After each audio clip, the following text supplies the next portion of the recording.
We got a lot to go through here.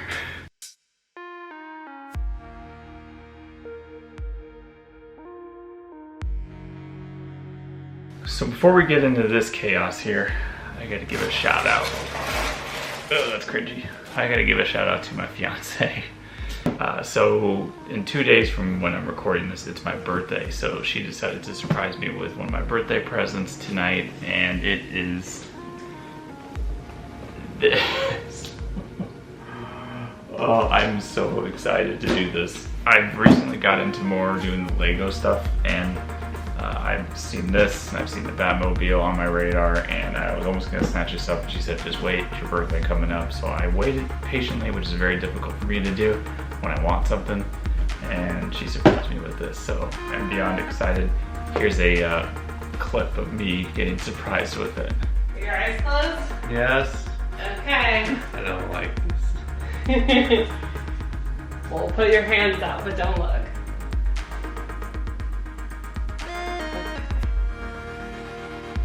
Happy birthday.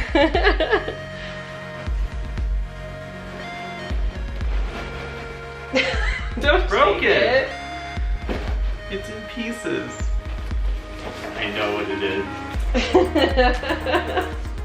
I know You can open your eyes. But I don't want to look yet. Happy birthday. I know you wanted it, so thank you. You're welcome. It's You broken. drop it. So yeah, that was that tonight.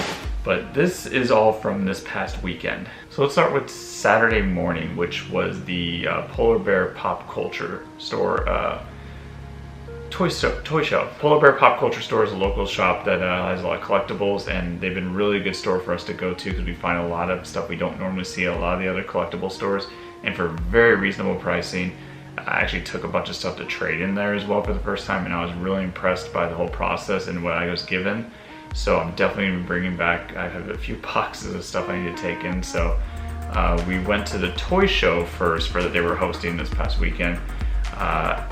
My fiance found a lot of good collectibles that she was interested in there.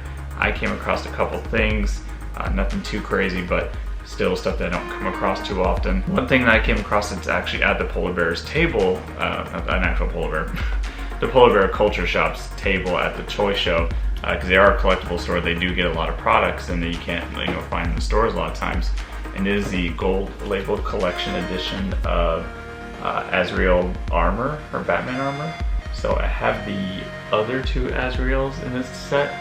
The normal one, I have the white suit one, and then I have the armor one. It was up toss-up between this one and the armored Superman suit one. That's a new variant color, and I decided to go with this one. So I'm excited for that to be added to the collection.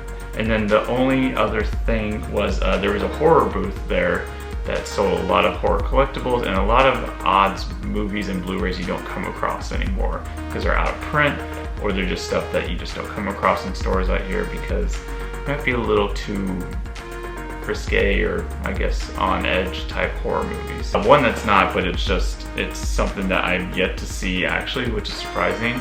But I do remember seeing it as a kid, like the VHS case for it in the rental stores, and that's the horror version of Jack Frost. I am so excited to watch this. I had no clue Shannon Elizabeth was in this movie, so really excited to watch this one. And then the other one I got was they had 2 copies of this version, and they had the second one. I wasn't going to really blow too much on it because it is, Blu-rays are a little bit more of these shows because they are collectible ones. But it is a German film. I'm going to cover the case here, but by the title of it, it is very risque. And I won't go into too much detail to cover the case because there is some sort of nudity on the front of it. But nevertheless, interesting title there that people I was talking to at the booth recommended it and said, you know what, if you're into horror movies, that's worth a watch, so give it a shot. So that was the toy show. And again, the Polar Bear Pop Culture Shop is an amazing store to go to. If you're in the Phoenix area, they're located in Scottsdale. Worth checking out if you're in town and getting some good stuff from them. After we went to the toy show, since we were in the Tempe area, I went over to Toy Temple, which is a local Funko Pop store. They have locations at each of the malls in town, But then they also have like a headquarters store in Tempe where they have their biggest stock of their pops, and they get a lot of the exclusives that come in there that they don't be able to stock up in the stores necessarily. One thing that they got out already, which I'm looking forward to getting, is the new Venomized Dr. Doom. So I'm a huge advocate on collecting these Venomized pops. I have pretty much all of them up to point at this moment, and they literally had just gotten these in the store, and they brought them up on the table. They were opening them up. There was a guy in there just before I got there that was looking through them, getting the first pick, and I asked him like pricing wise and reasonable pricing. So I thought, okay, I'm gonna get up on it because I'm a Star Wars fan, and I don't have these characters in my set, so I thought these variants of them would be kind of cool and to set. So it is the Anakin Skywalker, Yoda, and Obi-Wan Kenobi as the Force variant case, it looks of them. I don't know what we're gonna call it. On Endor at the end of episode 6. So very cool set. This I believe is exclusive to Amazon. So, but they don't have it. They still have it on pre-order at Amazon. But again, because it's got the international sticker, this is already made available to some of the stores and retailers that sell them, not Amazon related. So they got these in, and so I snagged one of these just because they already had them at a reasonable price before they start being resold, and then the price goes up. So after we went to the toy show, we went to the pop store, we went home, we recharged our batteries, and we thought, let's go do a little bit of thrifting this evening. So we went out later that afternoonish evening, and we decided to do a round of the Saver stores. There's kind of like almost like a half circle you could do of them, and that's where literally I'd say 95% of this stack came from one Saver store. Somebody must have unloaded their horror movie collection, because I literally was grabbing stuff that I was just like, I can't stop. The pile turned from one in my hand to 15 of these, and I was just mind blown at what I was finding. First was this copy of Sin City.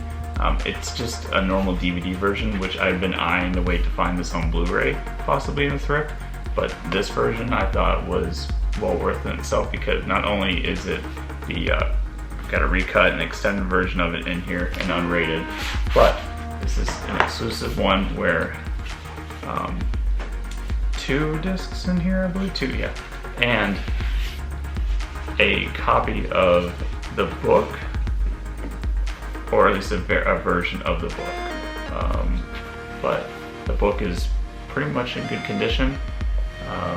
The Hard Goodbye. So I think this is just one of the comics.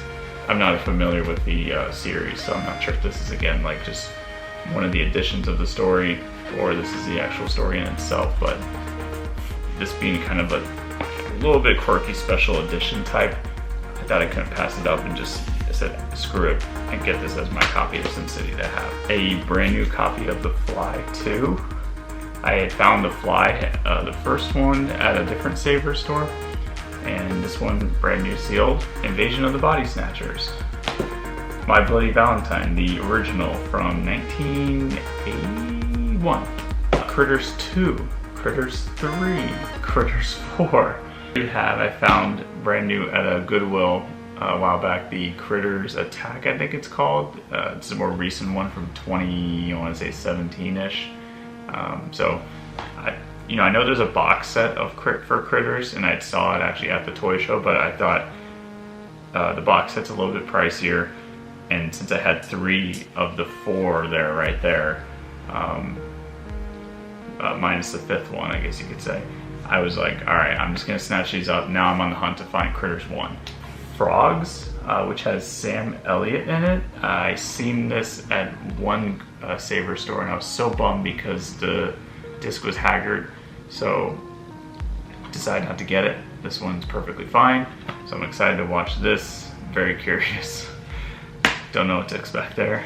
The first original Hills Have Eyes movie, that was in there. The original Piranha, and then 2 that I never heard of before, but I think in itself be worth just to watch, and then if I want to flip them I can't, because the comps online were really decent.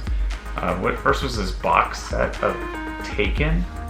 No, not the Liam Neeson My Daughter's Been Missing taken. This was, I guess, a miniseries produced by Steven Spielberg for, I believe it was on HBO. I don't know, DreamWorks produced it, so I'm not sure. But anyways, it's a box set. It's, I believe, 6 or 8 individual movies. It's like 14 hours worth of content here. So it's gonna be interesting to go through all these and watch them. One being that something that I kind of was eyeing for a while, but wasn't sure yet if and when I wanted to get it. I mean, I could have gotten it at a retail store, but even at this place, he wasn't charging it any way more than what I would have gotten at a retail store. So again, supporting a local shop. And that is the Bat Cycle from Dark Knight's Death Metal. I have pretty much all the Death Metal figures, so having this to add would be nice, and I can display one of my figures, the McFarlane figures I have on this, and that'll be worth an add there. So another line that I've been kind of eyeing and collecting is the Small Soldiers line that I used to grow up that movie being a big fan of as a kid, and used to having the toys. So if I come across the figures, I'm usually hard to not pass them up, because as long as they're in good condition, that is. And this was another one that I didn't have yet, or at least this version of him. I forgot his name from the movie. He comes with his mount, his chain mount here, and then his little assistant guy that goes and hooks to him there. Which, it's funny because they add these figures in, and I don't feel like this guy was ever in the movie. So I keep focusing on me. There he goes. So I don't feel like this guy was ever in the movie. I know there was like a little kind of rubber band looking dude that would launch off of the rhino looking guy, but this one with this guy, don't recall that ever happening. So yeah, I don't remember this guy with this guy. I don't remember that. And that was this weekend, so I got a lot of movies to watch still.